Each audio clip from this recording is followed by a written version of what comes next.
General, de paso, señor secretario. Se toma nota, señor presidente. Se suspende la sesión a fin de contar con la intervención en comisión general del señor César Ricaurte, director ejecutivo de Funda Medios.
Buenos días.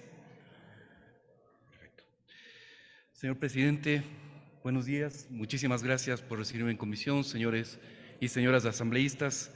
Muchísimas gracias por escucharnos esta mañana. Lo primero que tengo que decir es que la discusión de este proyecto de ley para la garantía, promoción y protección de la libertad de expresión en el Ecuador llega en un momento muy importante. Para nadie es desconocido que la prensa ecuatoriana ha estado sometida a hechos sistemáticos y masivos de agresiones y de violencia en el marco general del paro nacional, que terminó hace pocos días. Nuestras cifras es de 242 periodistas agredidos, 114 periodistas en sí mismo, 80 medios de comunicación, 40 reporteros gráficos y camarógrafos, 6 activistas. Las agresiones provinieron tanto de la fuerza pública como de los manifestantes. Esto nos revela, nos habla a las claras de una situación de absoluta inseguridad, de absoluta falta de garantías para el trabajo periodístico. Y ustedes esta mañana van a votar una ley que puede mejorar esas condiciones para quienes ejercen el periodismo, que como sabemos no es más que el ejercicio de un derecho humano fundamental como la libertad de expresión de forma profesional, en manos de profesionales.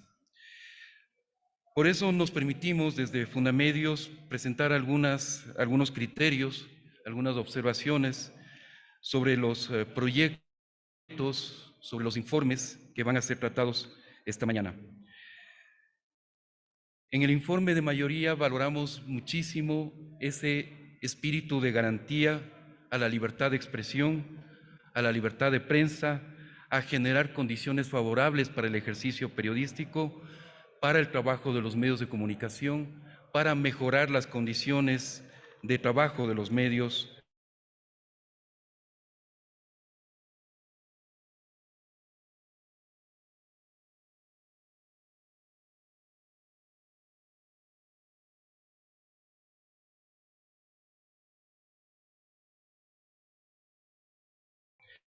Laborales, resaltamos la independencia de medios públicos y el fortalecimiento de los medios comunitarios. Creemos que en todo caso, justamente el capítulo de protección a periodistas podría ser fortalecido en este informe. En el informe de minoría, creemos que se ha desarrollado de forma interesante, de forma conveniente, justamente el capítulo de protección a periodistas. Sin embargo, hay diversas preocupaciones sobre este informe. Primero, no se considera la opinión pública como parte del derecho a la libertad de expresión, se deroga todos los contenidos de autorregulación, se atribuyen responsabilidades por expresar y opinar libremente, se amplía la censura previa para privados, se dan responsabilidades a la Defensoría del Pueblo que no son acordes a las establecidas en la Constitución de la República, es decir, habría una posible inconstitucionalidad. Añaden responsabilidades civiles o de otra índole, que pueden ser penales.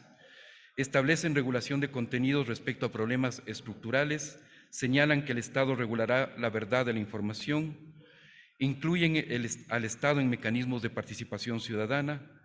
Se retoma la categoría de medios públicos de carácter oficial, lo cual es una distorsión absoluta del espíritu de los medios públicos.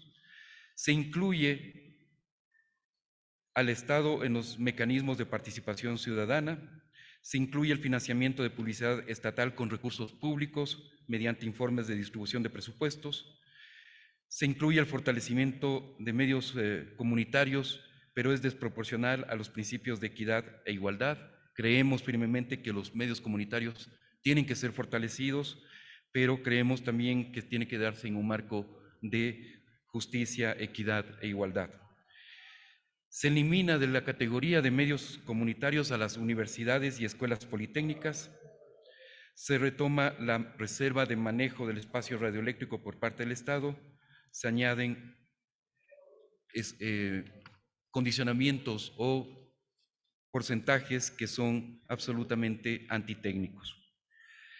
Queremos recordar finalmente que en las recomendaciones que ha hecho el relator para la libertad de expresión de la Comisión Interamericana de Derechos Humanos en su visita al Ecuador en el 2018, ya señaló algunos aspectos que tenían que ser incluidos y revisados en la ley, en una posible ley de comunicación o en este caso en una ley de libertad de expresión. Señalaba el relator que había que revisar las restricciones para la circulación de distinto tipo de informaciones de interés público derivadas de procesos penales o sobre datos personales, ya que no cumplen con el requisito de necesidad en el contexto de una sociedad democrática. Los periodistas de los medios de comunicación no están alcanzados por el deber de reserva sobre la protección de la investigación judicial cuando se trata de publicaciones de interés público. Fortalecer, nos decía el relator, hay que fortalecer el marco legal con el fin de garantizar efectivamente el derecho de los y las periodistas y los medios de comunicación a proteger sus fuentes y asegurar que cualquier restricción cumpla con las normas más estrictas de conformidad con los estándares internacionales señalados. Revisar el texto de la ley que establece la posibilidad de atribuir responsabilidad a los medios de comunicación por la difusión de información cuando no esté debidamente identificado el autor de la misma. El relator también nos decía que hay que tener en cuenta que la libertad de expresión no puede estar sujeta a censura previa o condicionamientos tales como la veracidad, sino a responsabilidades ulteriores. Delegar la elaboración del contenido de los códigos deontológicos a la discusión de un consejo de prensa o de medios, integrado por los representantes de los medios, la academia, las organizaciones de la sociedad civil y los ciudadanos, es lo más recomendable. Recordemos que al respecto el informe de minoría, por ejemplo, crea esta figura de los defensores de la audiencia como funcionarios de la Defensoría del Pueblo, y eso nos parece absolutamente fuera o contrario a estándares internacionales. Finalmente, señor presidente, señores asambleístas, señores y señoras asambleístas, queremos desde la sociedad civil, desde quienes hemos estado vigilando, monitoreando permanentemente la libertad de expresión desde hace 15 años, invitarles a que se apruebe una ley que respete los estándares internacionales, que cumpla con estas recomendaciones de los relatores y que esté enfocado en la protección del trabajo periodístico, en la protección y garantía de un trabajo periodístico seguro, y que sea una ley que definitivamente sea un paso adelante en la protección de los derechos humanos en nuestro país. Muchísimas gracias, señor presidente, señores asambleístas, señores y señoras asambleístas. Gracias. Agradecemos la participación